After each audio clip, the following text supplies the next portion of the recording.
It all began in Pennsylvania in the late 1800s when Charles Taze Russell came under the influence of a Second Adventist preacher. Russell initiated his own Bible study class, a small group that would ultimately grow to become the Watchtower Bible and Tract Society. Borrowing directly from the prophetic speculations of Nelson Barber, a New York Second Adventist, Russell claimed that in 1799, the world had entered the time of the end. That in 1874, Jesus Christ had returned invisibly, and that the world would come to an end in the year 1914. In 1879, Russell, then 27 years of age, was so passionately convinced these prophetic dates were given by God that he sold his prosperous clothing business and struck out in a new direction.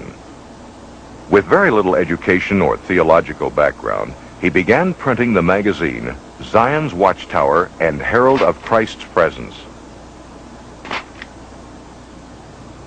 Known today as the Watchtower, this publication, which has grown from an initial printing of 6,000 to well over 288 million copies annually, dictates all major doctrines to Jehovah's Witnesses. During his lifetime, Russell authored a vast amount of literature, including a series of volumes entitled Studies in the Scriptures. According to Russell, no one could understand the Bible without these books, and reading the Bible alone would lead only to spiritual darkness. One of Russell's teachings was that Egypt's Great Pyramid was designed and placed there by God as his second witness next to the Bible. It would be an instrument to reveal his great plan of the ages for mankind.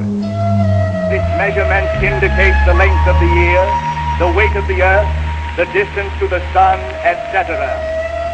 Russell believed his dates and chronology were confirmed by the measurements of the interior passageways of the Great Pyramid. According to Russell, the passageways verified 1914 as the year the world would end. Finally, 1914 came and went. Russell and his followers were not raptured from the earth, and the end had not come. John Knight, who was 15 years old at the time, remembers what came next. Well, when 1914 came, of course, we had to change our views, just like we had to change the views later. The date was pushed forward to 1915, then 1918. Certainly Armageddon was just around the corner. But in 1916, Charles Taze Russell died, sick, weary, and disappointed. A massive stone pyramid stands today at his gravesite as an embarrassing reminder of his false prophecies. Through hard-fisted, inside political manipulation, Joseph Franklin Rutherford, a Missouri lawyer who had given himself the title of judge, became the second president of the Watchtower Bible and Tract Society in 1917. In 1918, Judge Rutherford's lecture, entitled Millions Now Living Will Never Die, was the beginning of a worldwide recruiting effort called the Millions Campaign. Not too surprisingly, it proclaimed the coming destruction of the existing world. It would happen soon, in 1925. Based upon the promises set forth in the divine word, we must reach the positive and indisputable conclusion that millions now living will never die. In 1920, the Millions book was published. In it, Rutherford claimed the Bible proved that in 1925, Abraham, Isaac, Jacob, and other faithful men of old were to be resurrected, to rule henceforth as princes on the new paradise earth. Fully convinced that Rutherford's prophecy was true, many witnesses sold their homes and businesses and took to the road. Living in cars and trucks like itinerant peddlers, they spread the warning. As 1925 drew closer, some farmers even refused to plant crops, because they believed the end was at hand. Finally, 1925 came, and as in 1914, nothing happened. Once again, the Watchtower Society's prophecy had proven false. As Russell had done, Rutherford doggedly held to the story that the end was just around the corner. In 1929, the judge had this palatial mansion constructed. It was deeded to Abraham, Isaac, and Jacob, so they and other ancient worthies would have a place to live when they were resurrected. Located in an exclusive district of San Diego, it was given the name Beth Sarim, Hebrew for House of the Princes.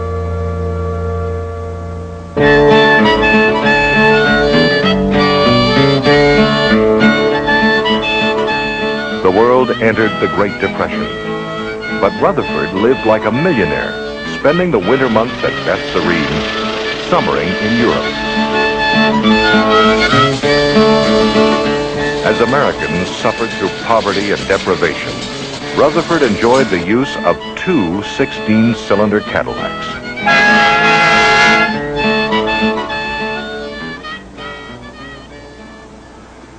Under Rutherford, the Watchtower Bible and Tract Society became a well-oiled corporation. New books, literature, and tracts poured forth in a flood to be sold door to door by faithful witnesses. He drove his followers to labor hard for the Lord. He advised young couples not to marry, but to put all their energies into proclaiming the kingdom. Even portable phonographs were utilized at the doorstep. Because the people have been induced to believe that Christianity and religion are the same thing. Around the world, zealous witnesses paraded in front of churches on Sunday mornings, bearing placards with the slogan, "Religion is a snare and a racket."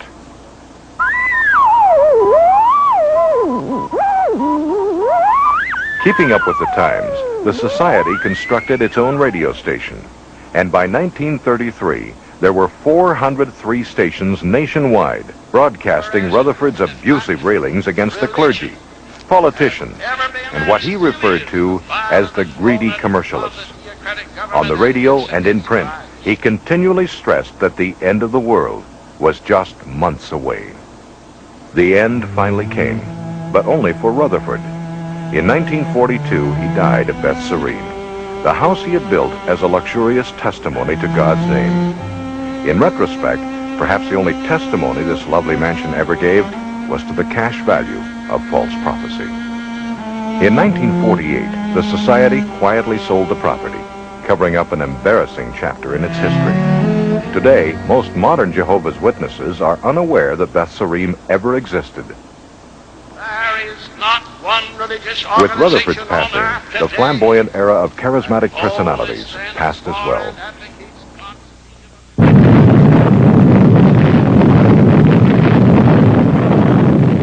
Today, fueled by the anxieties of a nuclear age, the Watchtower Society is a multinational corporate giant, spreading its new message of doom to every corner of the globe.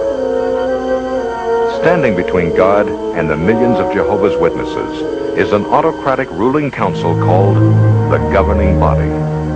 Because Jehovah's Witnesses believe the Word of God is channeled to humanity through this elite committee alone, these men rule with unchallenged authority. Every witness is subject to their dictatorship, from the cradle to the grave.